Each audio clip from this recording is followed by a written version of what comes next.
ඔයා දන්නවද මේ ලෝකයේ තියෙන මිල අධිකම එහෙම නැත්නම් සුපිරිම පරිගණකය බලවත්ම පරිගණකය තියෙන්නේ කොහෙද කියලා.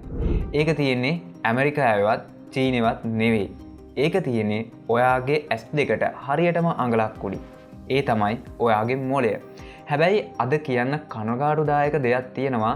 අපේ ඒ සුපිරි පරිගණකය අක්‍රිය කළා ඒ වෙනුවට තිරයක් ඇතුලේ ඉන්න කෘතිම බුද්ධියකට එහෙම නැත්නම් AI එකකට අපේ ජීවිතය බාර දීලා තියෙනවා. AI එක පාවිච්චි කරන්න ඒක ඔයාගේ වරදක් නෙවෙයි. හැබැයි ඔයා AI එක ඔයාගේ මොළය වෙනුවට පාවිච්චි කරනවා නම් අන්න ඔයා කරන්නේ ඔයා නොදැනුවත්වම ඔයාගේ බුද්ධි මට්ටම හීන කරගන්න දෙයක් තමයි ඒ කරන්නේ. ඉතින් අපි අද කතා කරන්නේ ඔයාගේ මොළේ වෙනුවට AI එක පාවිච්චි කරන්නේ නැතුව ඔයාගේ වැඩ 10 ගුණයකින් පහසු කරගන්න කාර්යක්ෂම කරගන්න පුළුවන් AI එක පාවිච්චි කරන රහස් ක්‍රම කිහිපයක් ගැන. ඒ වගේම වීඩියෝ එක අවසානයේදී විශේෂ තෑග්ගක් ගේනවා.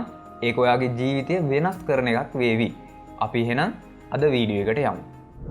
හිතන්න ඔයාට ඔයාගේ ඇඟ එහෙම නැත්නම් ඔයාගේ බොඩි එක ලස්සනට හදා ගන්න ඕන. ඔයා මොකද කරන්නේ? ඔයා ජිම් එකකට යනවා. ඔයා ජිම් එකකට ගිහිල්ලා ඔයා බර උස්සනවා වෙනුවට එහෙම නැත්නම් ඔයා ව්‍යායාම කරනවා වෙනුවට ඔයා රොබෝ ලවා ඒ ව්‍යායාම ටික කරනවා නම් ඔයාගේ මාංශ පේශි හැදෙයිද? ශක්තිමත් වෙයිද? නැහැනේ. අන්න ඒ වගේ තමයි ඔයාගේ මොළයත්. ඔයාගේ මොළය පාවිච්චි කරන්න එහෙම නැත්නම් ක්‍රියා කරන්න තමයි ඔයාගේ මොළේ IQ එක වැඩි වෙන්නේ. එහෙම නැත්නම් ඔයාගේ මොළේ ක්‍රියාකාරීත්වය වැඩි වෙන්නේ. අද ගොඩක් අය කරන්නේ පාසල් වැඩක් ආව උදාහරණයක් විදිහට හිතන්න ප්‍රශ්නයක් විසඳන්න එහෙම නැත්නම් රචනාවක් ලියන්න. මේ රචනාව එහෙම නැත්නම් ප්‍රශ්නයට අදාළ පිළිතුර AI එක හරහා ජෙනරේට් කරගෙන කොපි පේස්ට් කරන එක කරනවා. මොකද්ද මේකෙන් වෙන්නේ? මේකෙන් වෙන්නේ ඔයාගේ මොළයේ ගැටලු විසඳීමේ හැකියාව ටිකෙන් ටික හීන වෙලා යන එක. ඔයා හිතන්න කම්මැලි වෙනවා. අන්තිමට AI එක නැති දවසට ඔයාට සරල තීරණයක්වත් ගන්න බැරි වෙනවා. විශේෂයෙන් පාසල් ළමයින්ට මම කියන්නේ ඔයා AI එක පාවිච්චි කරලා මේ විදියට ගැටලුව විසඳ ගන්නව නම් ඔයා ඒ අදාළ එවෙලේ තිබිච්ච ක්‍රියාකාරකම එහෙම නැත්නම් එවෙලේ තිබිච්ච ප්‍රශ්නය ඒ වෙලාවේදී කරපු එක්සෑම් එක ඒක සමත් වේවි. හැබැයි ඔයා ජීවිතෙන් අසමත් වේවි. මේකට හේතුව ඔයාගේ අර ගැටලු විසඳන්න තියුණ හැකියාව ටිකෙන් ටික හීන වෙලා ගියපු එක. ඉතින් මේ විදියට ජීවිතය සමත් වෙන්න නම් සාර්ථකත්වයට යන්න නම් අපේ මොළය තමයි අපි ටියුන් කරගන්න ඕන. නැතුව AI එක ටියුන් කරලා හරියන්නේ නැහැ. එහෙනම් කොහොමද මේ AI එක නිවැරදිව පාවිච්චි කරන්නේ? අපි කොහොමද AI එක හරියට පාවිච්චි කරලා අපේ මේ වැඩ 10 ගුණයකින් කාර්යක්ෂම කරගන්න කියලා අපි බලමු. මේ AI එක හරියට නිකන් සේවකයෙක් වගේ. මේ AI එක අපි තමයි මැනේජර්. ඒ කියන්නේ අපි තමයි කළමනාකරුවා, AI එක තමයි සේවකයා. එහෙම තමයි වෙන්න ඕන. හැබැයි ඔයා හදිස්සියවත් AI එක මැනේජර් කරගත්තොත් එහෙම ඒ මැනේජර් කියන විදියට ඔයාට වැඩ කරන්න වෙනවා. එහෙම නැත්නම් අපිට වැඩ කරන්න වෙනවා. ඒ කියන්නේ AI එක කියන විදියට අපිට වැඩ කරන්න වෙනවා. ඒක නිසා අනිවාර්යයෙන්ම අපි තමයි මැනේජර් වෙන්න ඕනේ. එහෙම නැත්නම් අපේ මොළේ තමයි මැනේජර් වෙන්න ඕන. එතකොට AI එක සේවකයා. අපි තමයි AI එකෙන් අවශ්‍ය දේ කරව ගන්නෙ. උදාහරණයක් විදියට ඔයාගේ පාසල් වැඩකට AI එක පාවිච්චි කරන්න අවශ්‍ය නම් ඔයාගේ ප්‍රශ්නයට පිළිතුර එයාගෙන් අහන්න එපා. එහෙම නැත්නම් AI එකෙන් අහලා ජෙනරේට් කරලා ගන්න එපා. ඔයා කරන්න ඕන කියන්න මට මේ ප්‍රශ්නය තේරෙන්නේ නැහැ කරන්න. මේක කරන්න ඕන වෙන්න තියෙන දැනුම තියෙනවා. අන්නේ දැනුම මට ලබා දෙන්න කියලා කියන්න. ඔයා කෙලින්ම උත්තරේ ගන්නව වෙනුවට ඔයා මේ ප්‍රශ්නය කොහොමද විසඳන්නේ කියලා ඔයාගේ මොළයට කියලා තමයි ඔයා උත්තරේ හදාගන්නේ. ඒක නිසා කෙලින්ම උත්තරේ ගන්න යන්න එපා. ඒ වගේම මම ඔයාට කිව්වා රහස් ක්‍රම කිහිපයක් ගැන කියලා දෙනවා කියලා. මෙන්න තව එකක්. ඔයා හිතන්න ඔයාට වැඩක් කරගන්න ඕන. සමහර ගොඩක් අය කියනවා මෙන්න මේ කතාව මම AI එකට කියන දේ එහෙම නැත්නම් AI එකෙන් ඉල්ලන දේ හරියට දෙන්නේ නැහැ කියලා. එහෙම නැත්නම් එයා දෙන්නේ වැරදි පිළිතුරක් කියලා. ගොඩක් දුරට එහෙම වෙනවා අඩුයි. ඒ කියන්නේ ඒකට හේතුව සමහර විට ඔයාගේ වෙන්න පුළුවන්. ඒ කියන්නේ ඔයා දෙනවනේ ප්‍රොම්ප්ට් එකක් විධානයක් දෙනවනේ. මේකට අනුව තමයි ඔයාට පිළිතුර දෙන්නේ. සමහර විට මේ ප්‍රොම්ප්ට් එකේ වෙනසක් වෙන්න ඇති නේද? එහෙම නැත්නම් ප්‍රොම්ප්ට් එක වෙනසක් වෙන්න ඕන ඇති නේද? ඒ කියන්නේ දැන් ඔයාව AI එකට තේරුම් ගන්න බැරි නම් මිනිස්සෙක්ටත් තේරුම් ගන්න බැහැනේ. ඒ කියන්නේ ඔයා සාමාන්‍යයෙන් ඔයාට ඕන ප්‍රශ්නය විසඳ ගන්න අදාළ වෙන ප්‍රොම්ප්ට් එක ඒක හරියට පැහැදිලිව එයාට දෙන්න ඕන. මම උදාහරණයක් විදිහට කියන්නම්. ඔයාට ඕන රචනාවක් ලියා ගන්න. එහෙම නැත්නම් ඔයාට ඕන රචනාවක් ලියා ගන්න.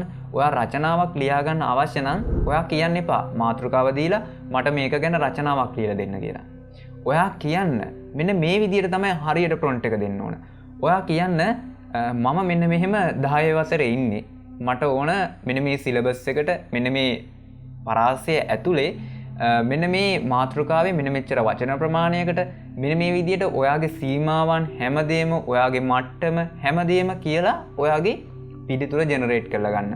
මම කියන්නේ නෑ පිළිතුර ජෙනරේට් කරන්න කියලා. මම කියන්නේ මේ හරි ප්‍රොම්ප්ට් එකක් ගන්න විදිය ගැන. නැත්නම් මම මුලිනුත් කිව්වා ඔයාට ඔයාගේ මොලෙන් කරන්න ඕනේ වැඩේ AI එකෙන් කරන්න එපා කියලා. ඉතින් ඔයා දැන් ඔයා හිතන්න ඔයාට මේක ගැන දැනුම ගන්න ඕන වෙන ප්‍රොම්ප්ට් එකක් ගහනවා කියලා. එහෙම ගහද්දි මම කියන්නේ කෙලින්ම රචනාවක් දෙන්න වෙනුවට කෙලින්ම දැනුම දෙන්න වෙනුවට ඔයාගේ සීමාවන් දෙන්න. මොකද ඔයා 10 වසරේ කෙනෙක් විදියට කෙලින්ම රචනාව දෙන්න කිව්වොත් එහෙම ඔයාට හම්බ වෙන්නේ ඇඩ්වාන්ස් එකක් එන්නත් පුළුවන්. එහෙම වුණොත් ඔයාගේ බුද්ධි මට්ටමට වඩා ඕනකට වැඩි එකපාර ඔයාට තේරුම් ගන්නත් පහසු නැති වෙන්න පුළුවන්. ඒක නිසා ඔයා ඔයාගේ සීමාවන් හරියට දෙන්න. අර මම සාම්පල් එකක් කිව්වා වගේ ඔයාගේ ඔයා ඉන්න වටපිටාව ගැන ඒ කියන්නේ ඔයා ඉන්නේ මොන සිලබස් එක ඇතුළේද ඔයා ඉන්නේ මොන ග්‍රේඩ් එක ඇතුළේද මේ දේවලුත් කියලා ඔයාගේ පිළිතුර ජෙනරේට් කරගන්න. එහෙම නැත්නම් ඔයාට අවශ්‍ය දේ ජෙනරේට් කරගන්න. මේක තමයි ගොඩක් අයට AI එකෙන් හරියට උත්තරයක්. එහෙම නැත්නම් හරියට දෙයක් ගන්න බැරි වෙන්න හේතුව. කම්මැලි නැතුව ප්‍රොම්ප්ට් එකත් කම්මැලි නැතුව හරියට ලියන්න. මොකද ඔයාට එච්චර දෙයක් AI එක හරහා දෙනවා නම් ඔයාට පුළුවන් නේ කම්මැලි නැතුව ප්‍රොම්ප්ට් එක හරියට ලියලා දෙන්න. ඒකින් චුට්ටක් වෙලාව අරගෙන ඔයාගේ බෑග්ග්‍රවුන්ඩ් එක එහෙම නැත්නම් ඔයාගේ වටපිටාවේ සිලබස් එක සීමාවන් ඒ හැමදේම හරියට කියලා ප්‍රොම්ප්ට් එක ලියලා එයාගෙන් උත්තරේ එහෙම නැත්නම් එයාගෙන් ඕන දැනුම හරියට ලබා ගන්න පුළුවන්. ඒකින්ද ඒ දේ හරියට කරන්න. මේක තමයි ලොකුම රහස. මොකද මේක කට්ටිය දැනගත්තත් හරියට කරන්නේ නැහැ. මේක අනිවාර්යයෙන්ම කරන්න. ඔයාට ඕන විදියට හරියටම AI එකෙන් ඔයාගේ වැඩවලට උදව්වක් වේවි. මම උදාහරණයක් විදියට ගත්තේ පාසල් යන කෙනෙක්ට. හිතන්න ඔයා ඊට වැඩිය වැඩි වයසකින් ඉන්න කෙනෙක්, ඔයා කැම්පස් ඉන්න කෙනෙක්, ඔයා ව්‍යාපාරිකයෙක්, එහෙම නැත්නම් ඔයා ග්‍රැෆික් ඩිසයිනර් කෙනෙක්, වීඩියෝ එඩිටර් කෙනෙක්. එහෙමමත් නැත්නම් ඔයා ගුරුවරයෙක් කියලා හිතන්න. මේ ගුරුවරයෙක් විදියට ඔයාට වෙනම ළමයට උගන්වන්න. ඉතින් ඔයා කරන්න ඕන ඔයාගේත් ගුරුවරයෙක් කරගන්න මේ AI එක. උදාහරණයක් විදියට ඔයා ටියුෂන් කරන කෙනෙක් නම් ඔයාගේ ළමයිට පේපර් කරවන්න ඕන. එහෙම නැත්නම් පාසලේ වුණත් එහෙම තමයි. මේ පේපර් කරවන්න එහෙම නැත්නම් ඔයා කරපු ඒ පාඩමට අදාළව එයාලට ළමයිට ඔළුවට යන්න මොන විදිහේ ක්‍රම පාවිච්චි කරන්න පුළුවන්ද කියලා. එහෙම නැත්නම් ඒ ප්‍රශ්න හදාගන්න ඔයා හිතන්නේ AI එක තියුනේ නැත්නම් ඔයා මොකද කරන්නේ? මේ තියරි කොටසට අදාළ ප්‍රශ්න ටිකක් ඔයා හදනවා ගුරුවරයෙක් විදියට. එහෙම නැත්නම් ඒ ප්‍රශ්න දැනට හදලා තියෙන තැන් වලින් හොයලා ගන්නවා මේ කොටසට අදාළ විදියට. ඔයාට දැන් AI එක නිසා ඒ වැඩේ හොඳටම පහසු කරගන්න පුළුවන්. 10 ගුණයකින් ඔයාට මේක කාර්යක්ෂම කරගන්න පුළුවන්. කොහොමද? ඒ අදාළ කන්ටෙන්ට් එක. ඒ කියන්නේ ඒ අදාළ තියරි කොටස AI එකට දාලා මේ ටික ළමයින්ට ඔළුවට යන විදියට මෙන්න මේ වගේ මෙන්න ඔයා හිතන 10 වසර කියලා 10 වසරේ මෙන්න මේ පරාසය ඇතුලේ ඉන්න ළමයෙකුට ඔළුවට යන විදියට සරල විදියට කියලා දෙන්න. එහෙම නැත්නම් ප්‍රශ්න ටිකක් මේ විදියට හදලා දෙන්න කියලා කියන්න පුළුවන්. ඉතින් මෙන්න මේ වගේ උපක්‍රම භාවිතා කරන එක ඔයාගේ වැඩක්.